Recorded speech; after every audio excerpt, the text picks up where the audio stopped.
Hello, welcome everybody to this webinar. My name is Raffaello Pantucci, and I'm a Senior Associate Fellow at the Royal United Services Institute, RUSI, in London. I'm actually joining you from Singapore. And it's a delight to welcome you this evening, my time, or this morning, your time, or this afternoon, your time, wherever you may be around the world, to this afternoon's discussion, which is a transatlantic approach to China, engaging Indo-Pacific regional partners.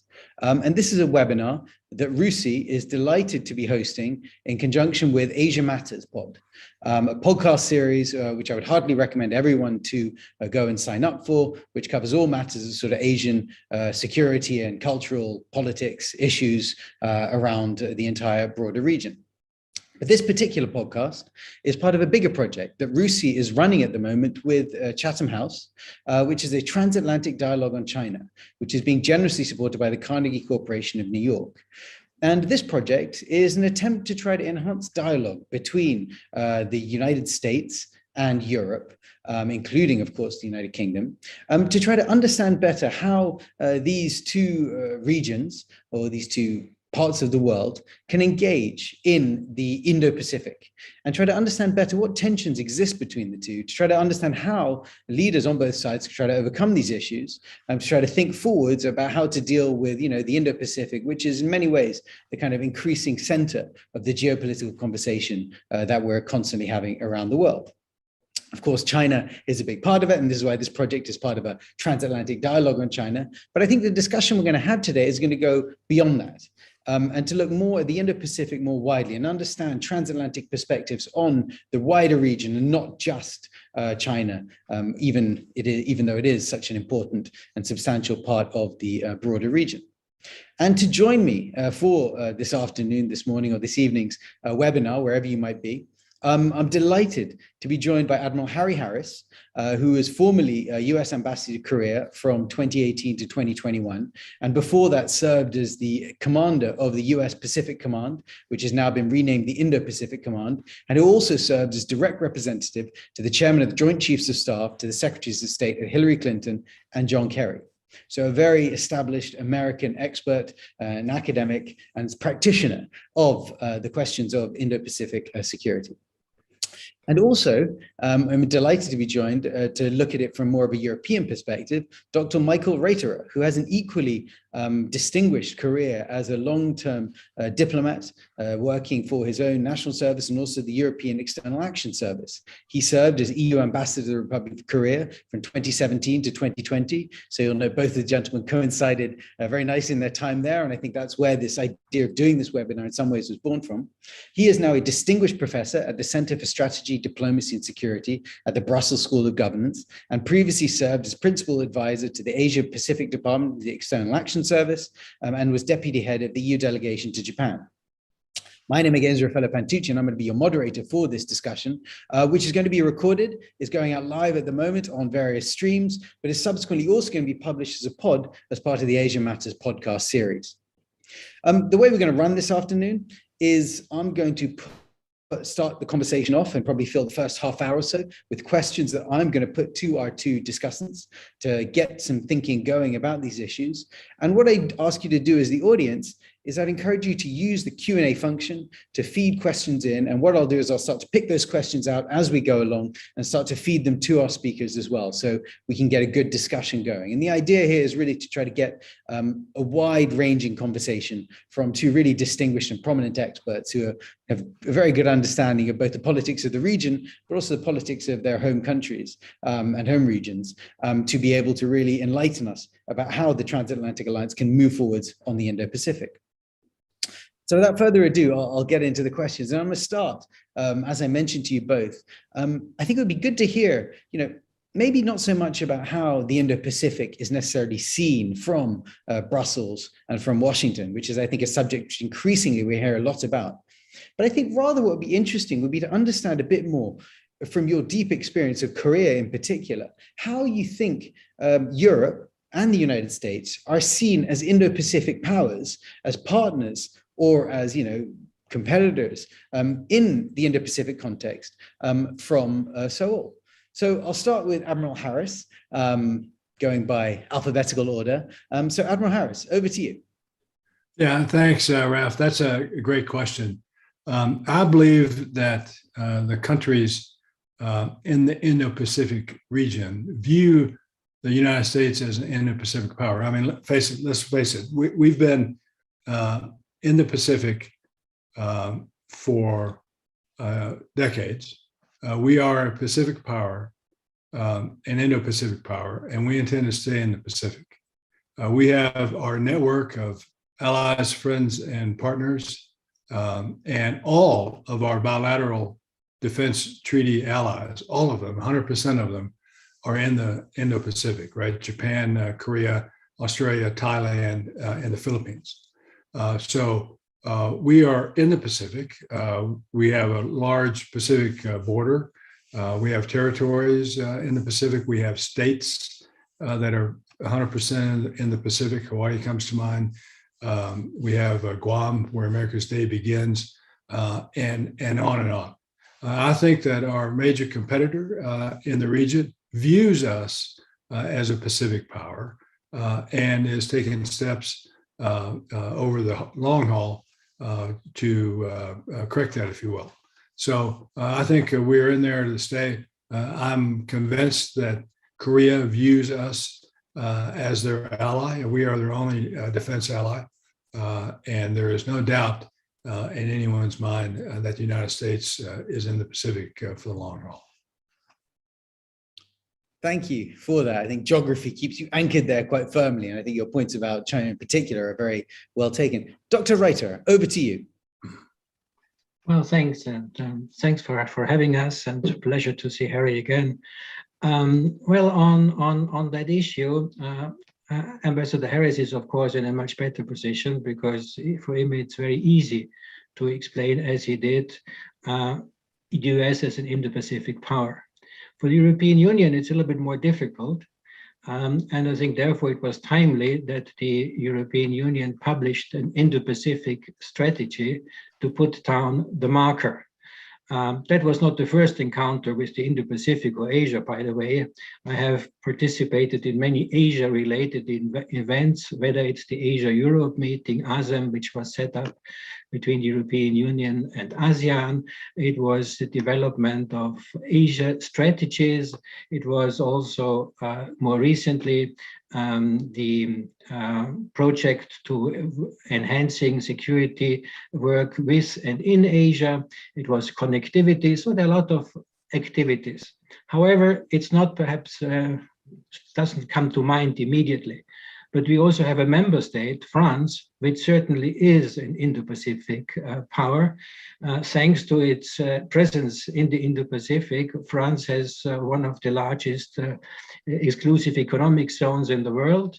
There are French nationals living in the area, about 1 million, and there is a permanent presence of France in the region. But of course, the European Union is larger than France, and bringing the Indo-Pacific strategy out these days in September, I think was also a marker for the countries in the region, including Korea, that the European Union cares and is aware of the importance, but as well as for the United States, that the European Union doesn't have the intention to play only a limited role in the near abroad, but as it was put down in the 2016 policy paper, there is the security between Asia and Europe is intertwined. So there is no European security and Asian security and US security. We have gone global, and that applies also very much to the Indo-Pacific, which is a large area after all, with sea lanes, with importance for trade and so on. So I think the important thing is put the marker down, and I know that this is also watched with great interest in Korea. I have given already several speeches on that, and I'm glad that we have this opportunity. It always needs an occasion to remind people of things. Yes, it never hurts to remind people of things, as you put it. I wonder if I could sort of flip that question in a way and ask an issue. You know, when we talk about the Indo-Pacific, and it's discussed in sort of strategic conversations or events like this one. The tendency is to look at China as a hostile adversary within this context. And I wonder, from that perspective, even if we take China as a sort of adversarial power within this context, it is still also a resident Asia-Pacific power. And so I wonder, seen from Washington and Brussels, what actually is the role, do you think, that our respective capitals would envisage for China in this Indo-Pacific vision? And I'll turn back to you, Admiral Harris, again, to start us off. Sure. A very important question, Raf. Let me just say that while I was in Korea as the ambassador, I was often asked whether we were asking South Korea to make a choice between its only security ally on the one hand and its number one trading partner on the other. This is a false narrative, in my view, designed to sow doubt about the history and the strength of our alliance. Korea made its choice in 1953, and so did the United States in 1950 when we went to Korea to defend them from the invasion from the north. Now, to the question, the U.S. has partnered well with China on several important fronts. And when I say China, I mean the People's Republic of China, the PRC. And most recently, it was COP26 in Glasgow. But Washington and Beijing fundamentally disagree on how to approach the current international order. The PRC doesn't keep its word from its treaty with the British on Hong Kong to its human rights abuses against the Uyghurs and others, and its attempts at commercial espionage and its quest to first isolate and then dominate Taiwan. As I testified when I was the PACOM commander, I testified before the United States Senate. I believe then, and I still believe, that the PRC seeks hegemony in East Asia and beyond. They want to set the rules for the region, indeed for the world, which is why it's essential that free nations exercise vigilance. This is why the United States has made it very clear through our free and open Indo-Pacific strategy that we reject foreign policy based on leverage and dominance, and we seek instead to strengthen relationships based on respect, equal footing, and fair exchange. We believe in partnership economics, and we won't weaponize debt as the PRC does. Instead, we strive to build environments that foster good, productive market economies. Now, I'll note that certainly while the how-to of dealing with the PRC will change with the Biden administration, I note that the fundamental understanding of the PRC has not.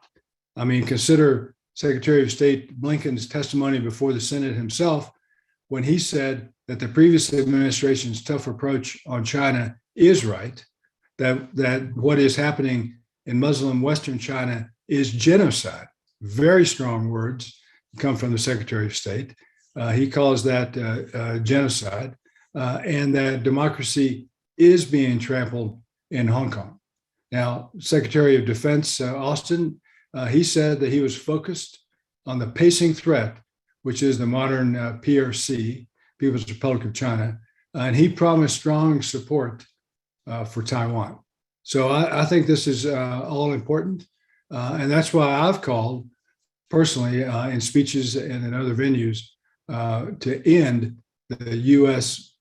policy of strategic ambiguity when in relation to Taiwan, and move toward a policy of strategic clarity. Thank you for that, Admiral Harris. I think that question of strategic clarity, I think, is an interesting, which maybe I'll pick up on a little bit later. But Dr. Reiter, over to you.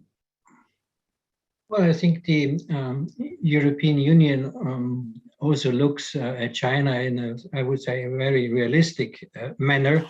And the 2019 EU strategic outlook on China, which introduced these three elements: that China can be a partner, a competitor, and a systemic competitor. I think that was accepted by many, including I have heard this being used by the United States. So the approach of the European Union, I think, is to avoid binary situations, this either or. You have to jump on this or jump on that. But this is, of course, I think, a multi-layered approach, because there is no doubt where the European Union stands on values, where it stands on human rights, but we cannot pretend that China isn't there, or we cannot pretend that China, that we can solve a few problems without China. I think we have seen that also at COP26, where I think it was good that the United States and China came up with a joint statement in the context of climate change, because that's exactly what we were advocating. One has to make choices where we need cooperation.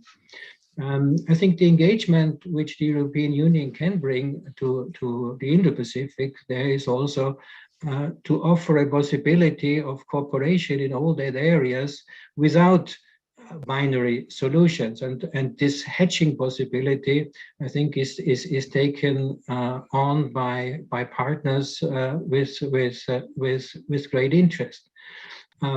But it also is where, I think, if you look at the Indo-Pacific strategy, for example, you will see that Taiwan is mentioned, that the trade relations have to be improved, and there is clear talk about human rights. But of course, if you have such a policy, you always have to make choices when, at which situations you are focusing on which side of the coin, but never forget that you have a coin in your hand, and a coin has two sides. Well, thank you for that. I think a really a nuanced perspective from Brussels on that. And actually, I'm going to remind our audience that if they do have questions that they'd like to ask, to please put them into the Q&A function, and I'll pick some up and put them out. And actually, I'm going to do that right away, because one of the questions that come in from Baroness de Souza does pick up on exactly some of these questions that we were just touching on in this last round of answers. And she picks up specifically, Admiral Harris, on what you mentioned about the Secretary of State referring to the Uyghur genocide, and what action, if any, to prevent this activity will the United States take, as is therefore required by international law when you invoke genocide. So I think that's a specific US question, but I think it'd be interesting to hear what the perspective in Brussels is and how to take forward this discussion of genocide. And then a second part to her question that I'll add in there as well, which I think is a sort of another spin on it, is this, she makes the question, well, is demonizing the People's Republic of China the way forwards in trying to address this issue? If we're going to not take a military stand, if we're just going to sort of shout rhetoric, is this necessarily the way forward to actually resolve and get some movement on what we've seen happen in Xinjiang? So I'll start with Admiral Harris on that one, and then I'll come to Dr. Rater. And I'd encourage others who are on the call, who are watching as participants, please do feel free to push your answers in, and I will, as I say, pick them up and feed them in as we go. So Admiral Harris, over to you, please. Sure, thanks. So Baroness, I'm a pundit now. I'm not associated with the government anymore. So I don't know, I'm not privy to what steps the United States will take regarding Secretary of State Blinken's charge that what is happening in Xinjiang is genocide. I do believe that it is important for all of us to call out the PRC when they do things like what is happening to the Uyghurs in Xinjiang.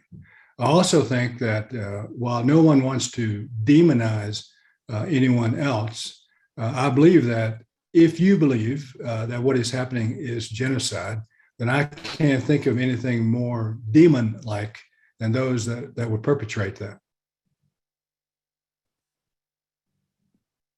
Thank you, Admiral Harris. A very clear answer to those two questions. Dr. Rater.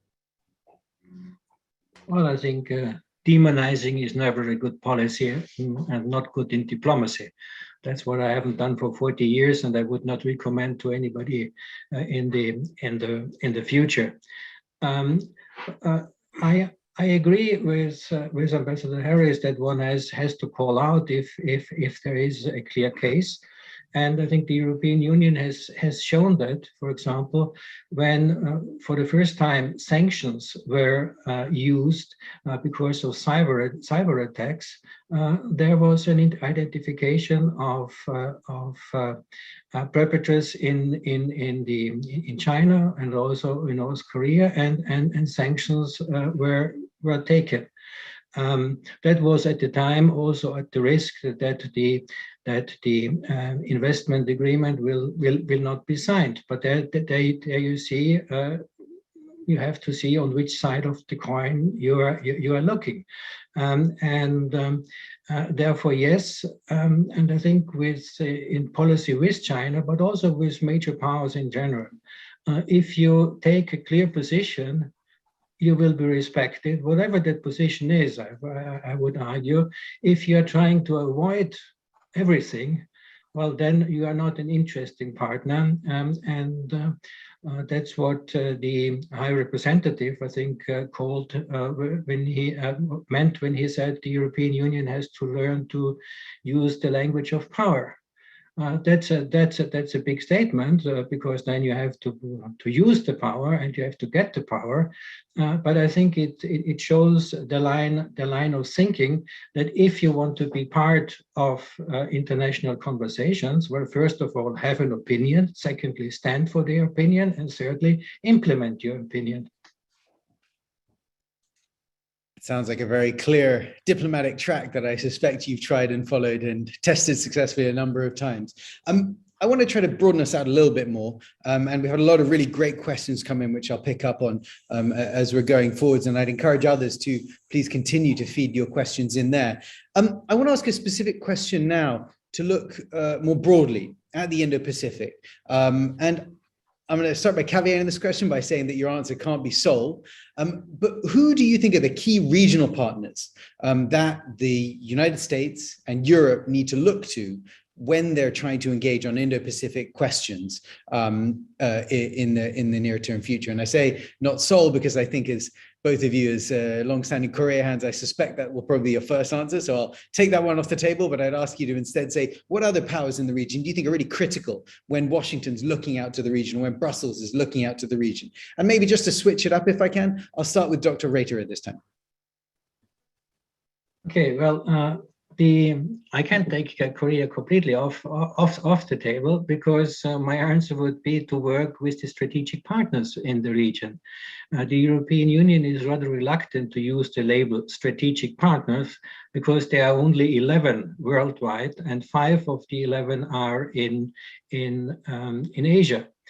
And these are India. This is China, this is Korea, this is Japan, and this is ASEAN.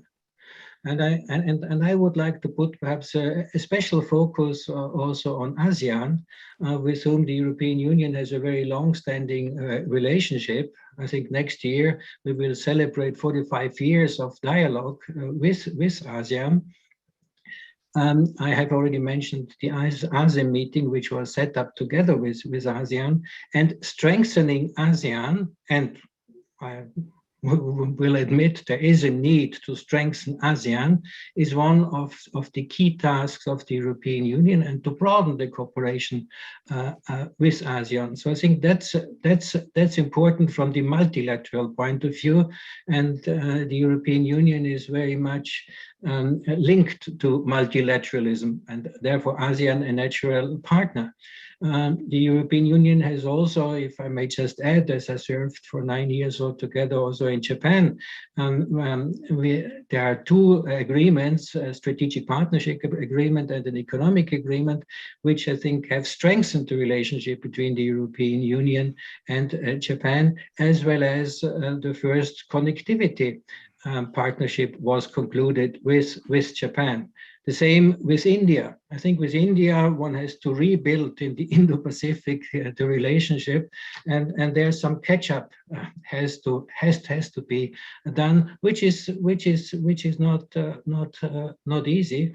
Well, Korea, of course, I think is also a partner in its own right. I don't see it also just as a sandwich between two mega powers, but it has its role to play as one of the largest economic powers in the world, and very important nowadays when we talk about the resilience of production lines, resilience of technology, tech companies, fourth industrial revolution, there it has a role to play.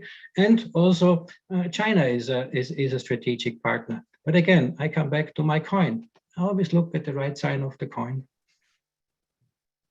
Thank you for that. So it sounds like the EU sees a lot of big partners out in the region. Admiral Harris, over to you. What's the view from Washington? Yeah, thanks. I'll just begin by saying that I've never been accused of being an academic. And if you believe some of my colleagues in Korea, I've never been accused of being a diplomat either. So I'll answer this question straightforward, but I'll take off the table those 5 treaty allies that we have that I mentioned before. These are our defense treaty allies in the Indo-Pacific. And, you know, we are, depending on the treaty, obligated to defend them. And many of them have been with us in every war in the 20th century and the 21st century. So I'll take them off the table because how we treat our treaty allies, I think, is fundamental and obvious. So I'll move off of that, and then I'll talk about the other countries in the region that we pay particular attention to, and they're mattering in a great deal. So I wrote this down while Michael was talking. Singapore, for sure, where you are, Ralph. Singapore is a key partner. I've often characterized Singapore as a partner that acts like an ally. I mean, we have forces there. They host our nuclear-powered warships and our ships when they come through. They are a great partner of the United States, and we have Singaporean forces in the United States training. So I think that's key. India, as Michael said, and that's part of the Quad, which we can talk about later. I won't take up the airtime to talk about the Quad now, unless I'm specifically asked about it. But the Quad, India is a key partner in the region and a major purchaser of American defense products. Indonesia and Malaysia, critical partners in that region.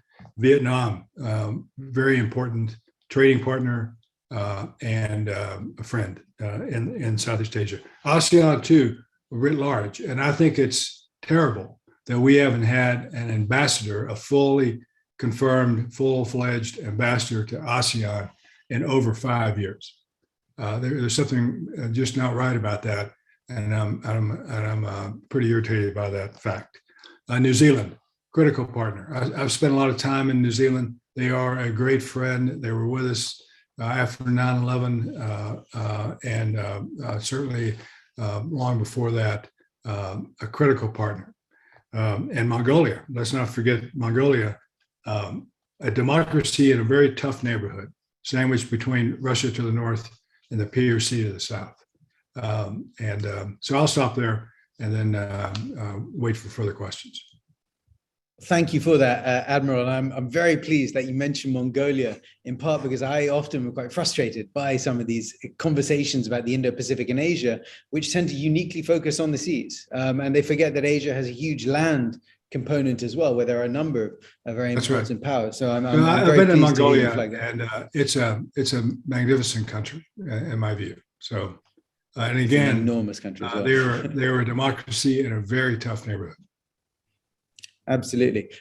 So you started a question there when you mentioned Russia, and so I'm actually going to pick up on that to talk a little bit about Russia as a power in the Indo-Pacific, which of course is quite a complicated relationship, because on the one hand, Russia has, its own complex relationship with the West and with the United States and with Europe. And then it has a very special relationship with China, but then it also has a very complicated relationship with a lot of regional powers who have more contentious relationship with China. So I wonder if you could talk us through your sense of Russia as an Indo-Pacific power, and whether you see it through the lens of being a sort of an ally to China, and therefore in the sort of hostile adversary lens, or is it a power that actually could be engaged with in some contexts as well, because it's such a critical partner? You mentioned India, for example. India still has a very strong defense relationship with Russia, and of course this puts all sorts of different complicated issues into it. So I wonder if you could talk a little bit about Russia as an Indo-Pacific power? And I'll maybe start this time with Admiral Harris and then come to Dr. Reiter. Okay.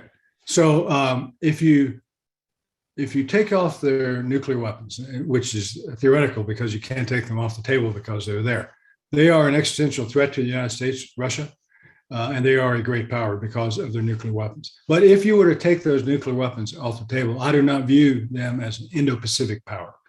Their strength and their force structure is based to the east, facing Europe. Now they have a strong Indo-Pacific component, Vladivostok and their submarine bases that border the Pacific. But if you take the nuclear weapons off the table, they're not an Indo-Pacific power, though they are an Indo-Pacific presence. And they play the long game with regard to their relations with countries in the region. As you said, they have a very contentious relationship with Japan.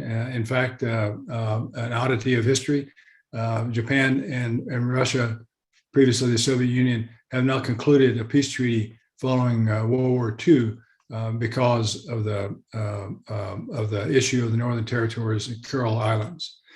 They have a relationship with the PRC, and they often play that against us. And so that's important. So they are clearly a player in the Indo-Pacific. Thank you for that, Admiral Harris. Over to you, Dr. Reiter. Well, I think I would see Russia more focused on Central Asia as part of the legacy of the Soviet Union. And I think we have also seen that when China was rolling out its Belt and Road Initiative, Russia paid a lot of attention how the connections were planned, rail connections through Central Asia to Europe. That doesn't mean that they are not present in the Indo-Pacific, especially when we take the Indo-Pacific as it's defined from reaching from East Africa to the Indo-Pacific Islands. So of course Russia is there. But I think they are cooperating there a little bit with China. So China is perhaps in the first row, and China in the and Russia in the second row. I think there is also an issue of the complementarity of the economies of the Asian countries and Russia, where Russia is strong in energy, which is important. However, for the rest, it's arms industry and it's some nuclear industry. So I think that limits Russia in its dealing with the countries in economic terms, and that reduces the role to a certain degree. But we also see, on the other hand, if we look at the Shanghai Cooperation Organization, there you see the cooperation between China and Russia. But again, the focus is more on Central Asia. So having to use its limited resources, I think more focus on Central Asia and also to Europe, as we experience on a daily basis, if I look what's going on around Ukraine. No, I think it's a complicated question, but I think Russia certainly thinks and acts like it has a role in the Indo-Pacific. I want to pick up on another point, and one of my RUSI colleagues, Charlie Parton, has asked a question picking up on Admiral Harris, your reference to strategic ambiguity and your call for a sort of clarity on this particular question. And the question Charlie asks is, on the one hand, maintaining clarity in terms of the military side of the question, is fairly easily made. You can make a very clear statement about, requirements, things that will happen. But I think the relationship with China is, of course, far more complicated than just a military confrontation. It has economic interlinkages, which not only tie back to the United States, but tie to the world, tie to the region. And so I suppose the question that Charlie's asking, and I'm slightly molding the question in my own direction, is, do you think that the sort of clarity that you're calling for on the sort of Taiwan question in particular from a military perspective, also has an economic component. And do you think that economic component can really be carried through on, given the really catastrophic consequences, both I think within China, but also potentially around the world that would sort of follow as a result of that? And so I'll start by asking that to you, Admiral Harris, and then I think it'd be very interesting to hear, Dr. Reiter, your thoughts on these questions and how this is seen from Brussels. Sure. So I've called recently, as I said, for changing the U.S. policy from strategic ambiguity, a policy which has served us well with regard to Taiwan, to one of strategic clarity.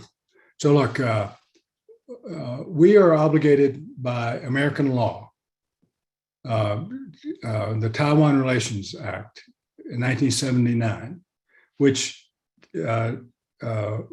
outlines and delineates clearly what our obligations are with regard to Taiwan. We are not obligated under the law to defend Taiwan. Taiwan is not a defense ally of the United States, as the other countries that I mentioned are.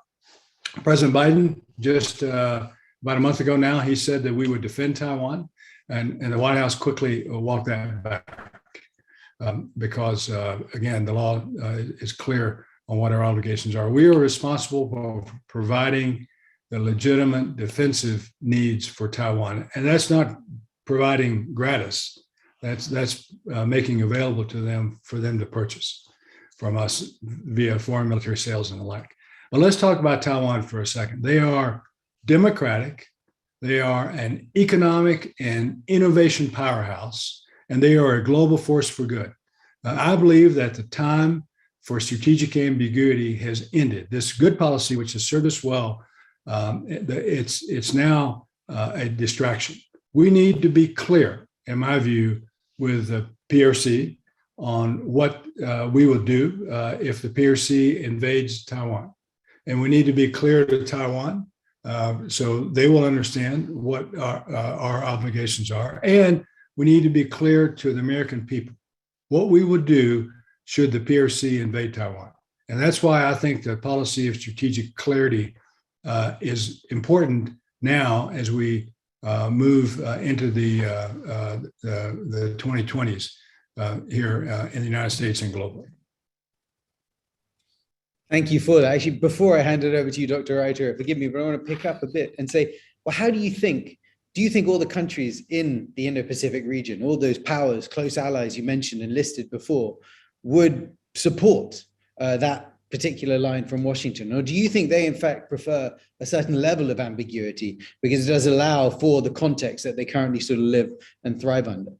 Yeah, I don't know. You'd have to ask each of those countries. But I do believe that they're uncertain about what we would do if the PRC were to invade Taiwan. And Admiral Davidson, my successor at Indo-Pacific, he put the timeline on at 6 years, which he's been gone for a year. So 5 years from now, 2027 or so, the PRC could invade Taiwan, could be militarily ready to invade Taiwan. And President for Life Xi Jinping moved his timeline to the left to 2027. So I think that the countries in the region want to know. Now, let me be clear here. I'm not suggesting that we, in my call for strategic clarity, say that we'll defend Taiwan. I'm saying that we should be clear as to what we would do. That's a governmental decision. That's a White House decision with the advice of Congress and all of that, what we would do. But I think we need to be clear, not only to Taiwan, but also to the PRC, also to our friends, allies, partners, and others in the region, and to the American people. Thank you. Dr. Reiter, over to you. Well, I think that the European Union is a little bit playing in a different league. However, this doesn't mean that the problem is not there. I mean, we have seen it recently with Lithuania. I think you are aware that Lithuania allowed Taiwan to open a trade office in Vilnius under the name of Taiwan, which was not to the liking of the People's Republic.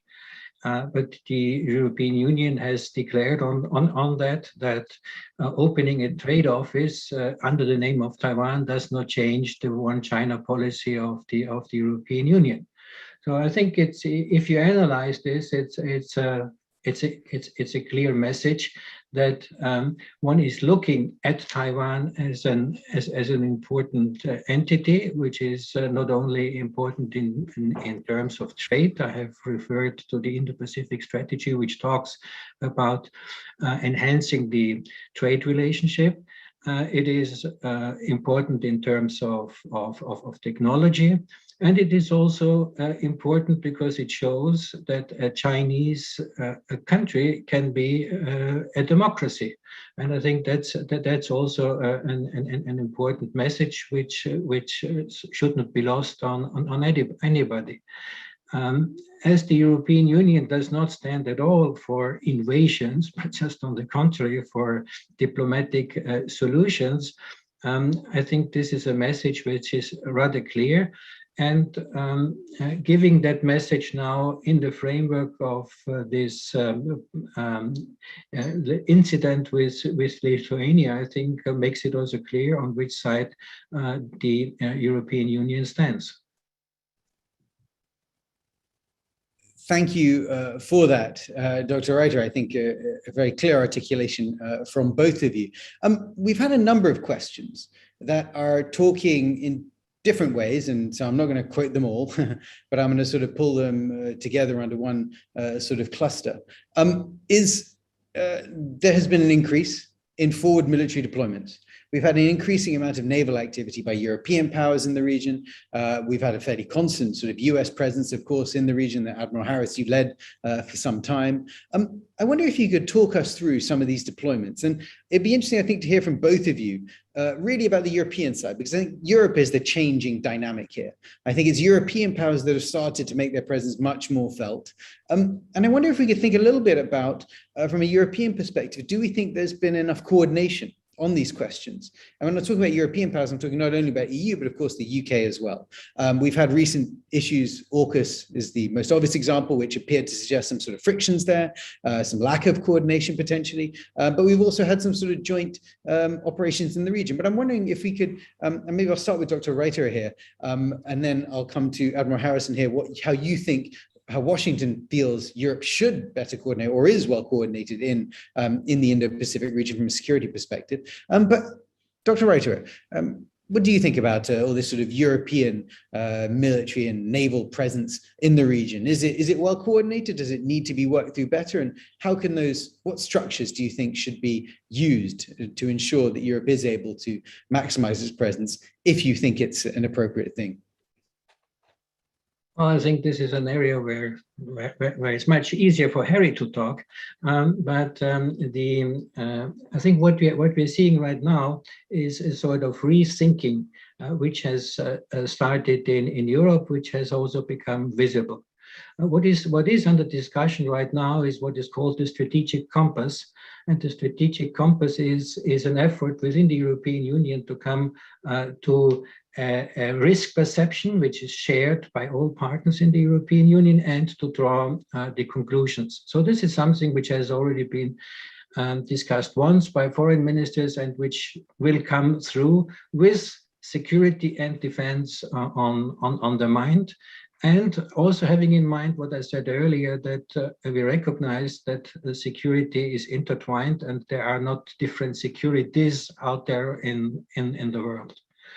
Now, I would say you could see a constant recognition by European powers that the showing the flag or flying the flag has become more important.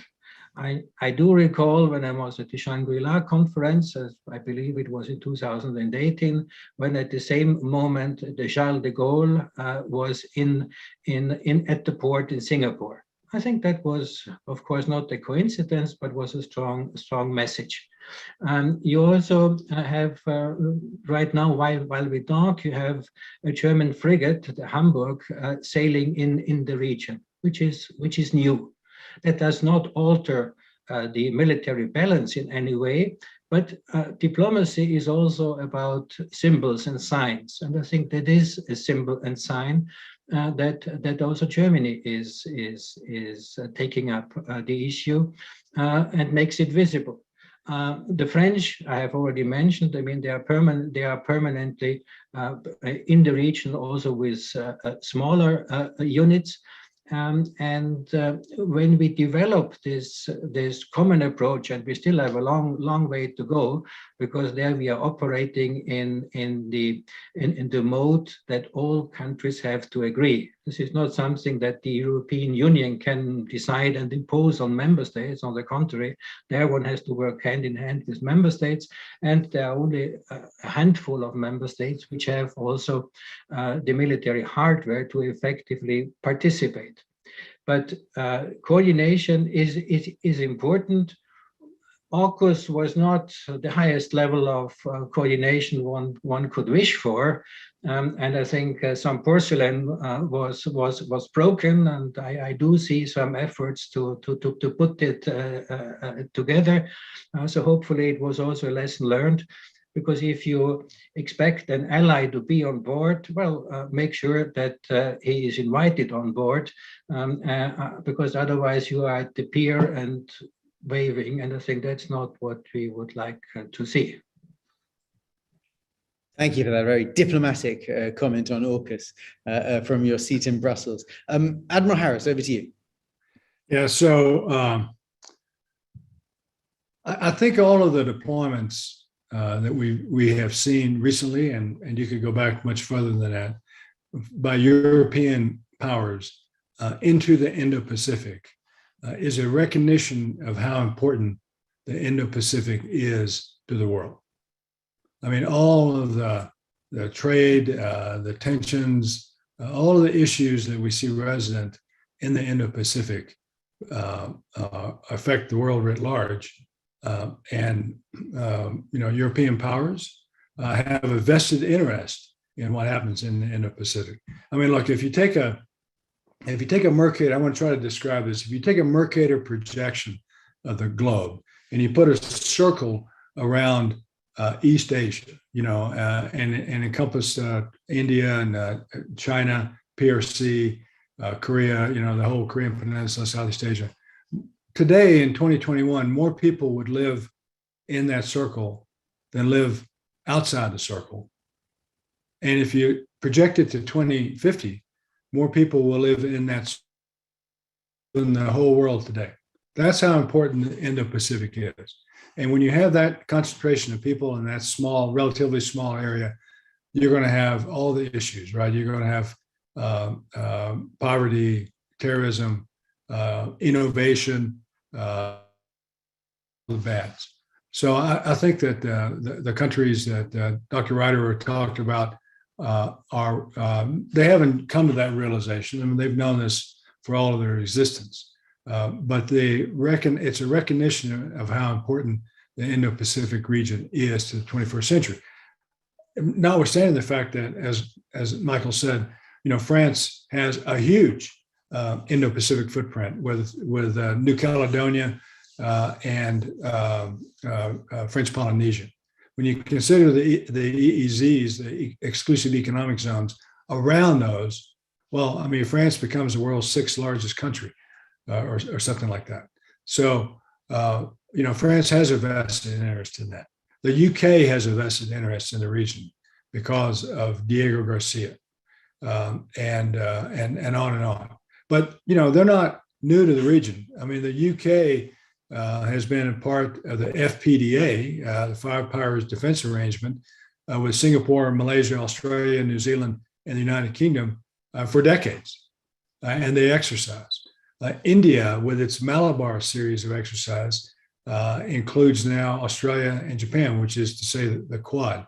And then, as Dr. Ryder diplomatically said, while our new AUKUS agreement, the Australia, United Kingdom, and the United States, while that agreement was perhaps, as President Biden himself said, was clumsily executed to the irritation of France, this is recognizing how important that is. Now, the Quad is not a NATO. It's never going to be a NATO. It's not a defense pact. It's a grouping of like-minded democracies that view the region through a similar lens, both challenges and opportunities. And it's important that the first big event, the first big action that the Quad took earlier this year was to go after COVID vaccine distribution.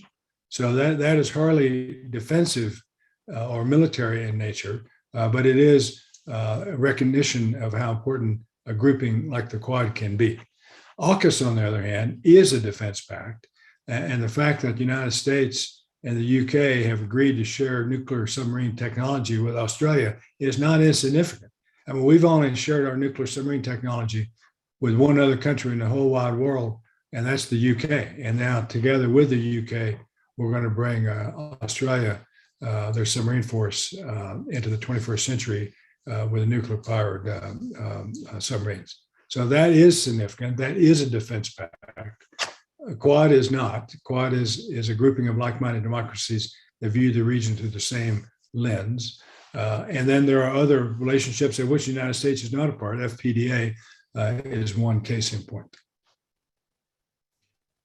Thank you for that. And I'm conscious that we're now winding into our closing 10 minutes, and I've still got a lot of questions. And so I apologize in advance if I don't get to your question. There's some really interesting ones there, and I'll make sure our speakers see them afterwards if we don't get to them, and maybe they can follow up. But I want to try to group a few things together here that builds off the conversation we were just having, and tries to pick up on a couple of questions at the same time, which is I get the sense that the shift that we see happening, pushed most substantially by Washington, but we see also Europe engaging in this to some degree, is this idea of engaging with constellations of powers in the region.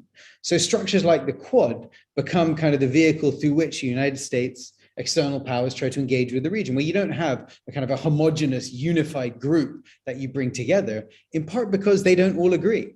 We just saw Wendy Sherman, the US Deputy Secretary of State, host a meeting with her Japanese and her Korean counterparts and show up to the press conference alone because the Japanese and the Korean counterparts didn't agree. And so they walked away. So I think that shows really how complicated the relationships are. India and the Quad that you talked about, Admiral Harris, a moment ago. Of course, now we see a great unity, a purpose behind that structure. But if we go back to its early years, of course, there was a huge hesitation, a sense of doubt about, whether India was serious or engaged, or whether Australia was engaged, and, different powers have different views on it. We saw the structure sort of moving forwards. And so the question I want to put to you both is how, sustainable do we think this strategic approach is of doing these kinds of, small grouping alliances, different constellations? The British FPDA is a long-standing one in the region. AUKUS is a very new one that we see developing in the region. ASEAN, as you both mentioned, is something that's been in the region for a long time, but actually both engage with to different degrees. So how do we think that this is a sustainable strategy going forwards, or do we think that there's going to be more trip-ups as the United States and as Europe try to engage with the region on clearly what they see as really big, important strategic security questions, but find themselves coming into these blockages between different powers in the region who ultimately have their own personal clashes with each other or different perspectives on some of the big issues of the day?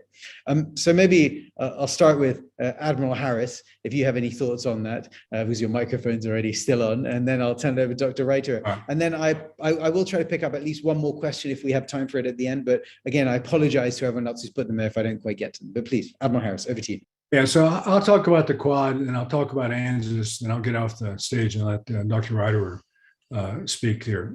So let me talk about the Quad a little bit. So I made a concerted push. I'm a big booster of the Quad.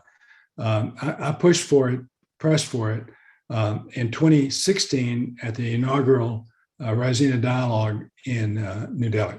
I was a little ridiculed by it by certain quarters, including some of our papers in the United States. But I believed in it then, and I believe in it now, and I'm glad that forward. I have called formally in speeches and other venues for the formation of a Quad secretariat, because I think we need something like that now that the Quad seems to be off and running, in order to figure out what issues to bring to the leaders, the Quad leaders, so that they can figure out what issues to take on as a grouping. And also to get at the question of new members. There's no mechanism for another country to join the Quad because it just isn't. It's an informal grouping, and for some of the reasons that you talked about, Ralph, it could be problematic. So I think we need to have some kind of a secretariat function to sort of be a clearinghouse for those sorts of things. I've likened it to American college football. Some of your listeners will understand this. We have the Big Ten Conference. It has 14 teams. We have the Big 12 Conference. It has 10 teams. So there's nothing that says the Quad has to have 4 teams. But I do think we need to have a mechanism by which we can get through on that. With regard to AUKUS, I'm all for it, and I'm in favor of it. Now, how long-standing are these things? Well, if you look at FPDA, Five Powers Defense Arrangement, it's been around since 1951. And we have been allied with the United Kingdom. I'm sorry, not FPDA, ANZUS rather, the Australia, New Zealand, U.S. Defense Pact, of which we have set aside our treaty obligations to New Zealand over the issue of nuclear-powered warships. But ANZUS has been around since 1951. We have been formally allied with Australia since then, and with the UK since the beginning of NATO in 1949. So these are, in fact, long-standing. FPDA has been around for a long time. And so I think that those formal defense arrangements, some are treaties, some are arrangements, have been around for a long time. And I think now they have become more relevant than ever because of the previous question, the interest in the Indo-Pacific region. Thank you for that, Admiral Harris. Dr. Reiter, over to you. Well, you will not be surprised. I come therein a little bit differently. I have mentioned multilateralism.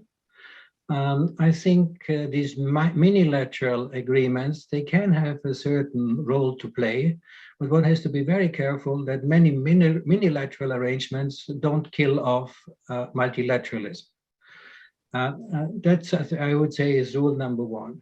Rule number two, if I look at the Quad, well, I don't think that the Quad can become a sort of directorate of the Indo-Pacific. There, the Indo-Pacific is too big and the number is too small. If there is a distribution of vaccines, great. The more distribution of vaccines to some countries, the better. But I think this is not exactly what we are talking about. So I am a little bit reserved about it for that reason, and also for another reason. All those participating in the Quad would pay lip service to ASEAN centrality. Well, can anybody explain to me how ASEAN centrality and Quad goes together? We also have the East Asia Summit, which was already in addition to the ARF, the ASEAN Regional Forum. I always interpret that as a wake-up call for ASEAN to get its act together. Otherwise, there will be a multiplication or many additions to the existing ASEAN structures, and then ASEAN centrality will evaporate.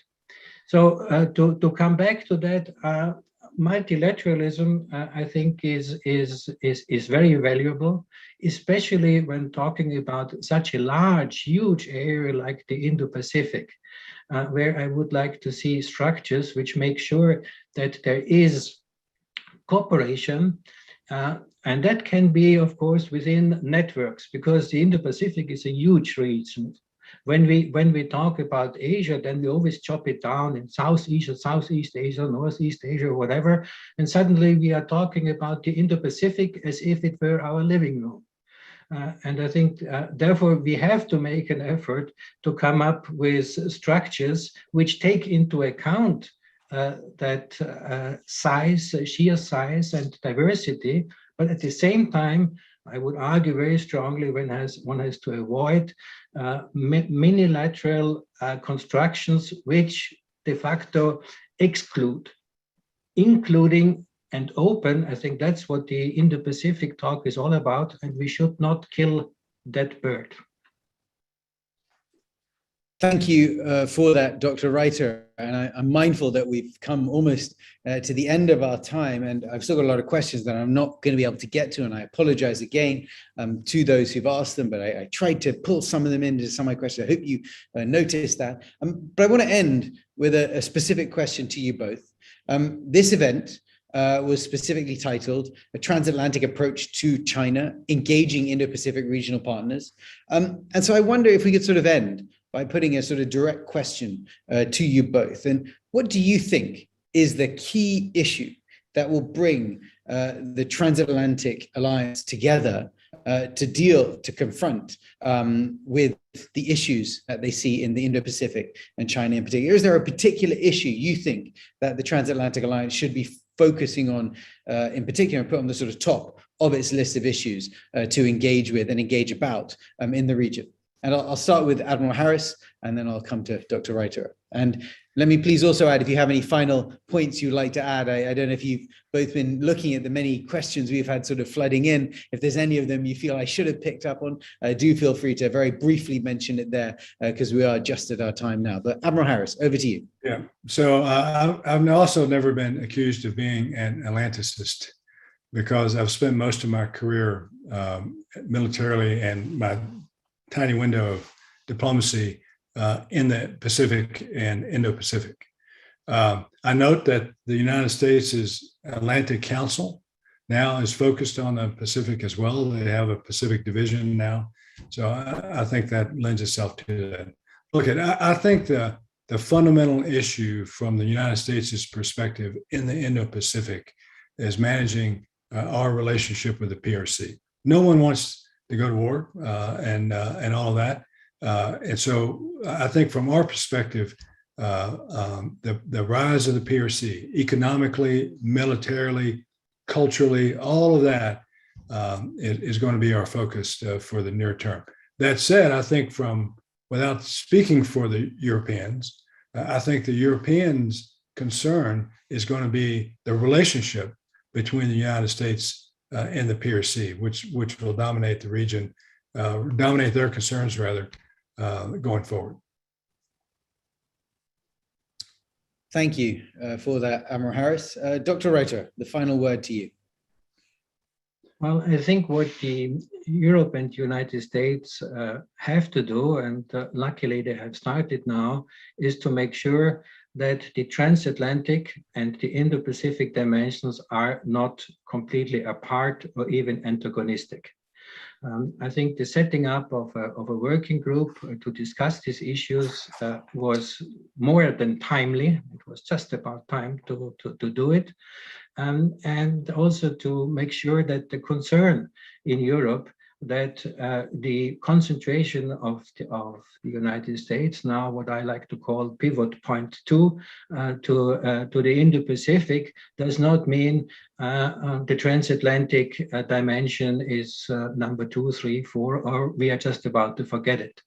I think what our discussion has shown that there is some complementarity between the approaches between the European Union and the United States, also in the larger Indo-Pacific area, because the strengths and the focus is slightly different. And I think this is good. This is good for our partners because they can see with whom they cooperate more in one or the other field. I think this functional cooperation is very important.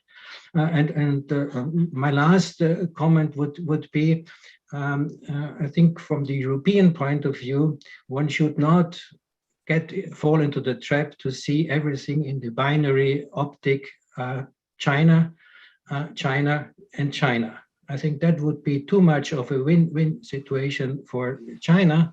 And therefore, I would like to close with my mantra, which basically says that there is no Asia policy without a China policy, but only a China policy is no Asia policy. And you can apply that to the Indo-Pacific. Thank you very much. Steal that line, Michael. I like that. Wonderful. Well, thank you both very much. This has been a fascinating overview of the Indo-Pacific questions, and I'm very glad that we've gotten sort of beyond just looking at China, but talking about the wide range of different relationships that the United States and Europe have in the region.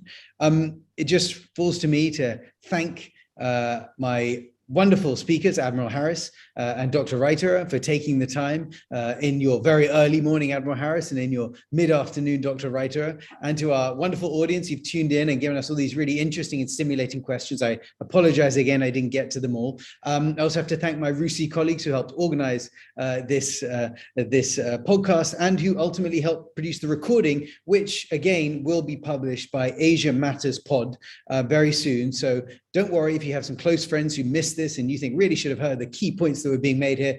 It is going to be available on podcasts. It's going to be recorded. It'll be somewhere on YouTube, I suspect, as well. So you will be able to get them to watch it again. You won't be able to ask your questions to our wonderful speakers once again. So thank you very much for taking the time, both of you, and joining us today. And I look forward to hopefully us all getting to do this together in person at some point in the near future.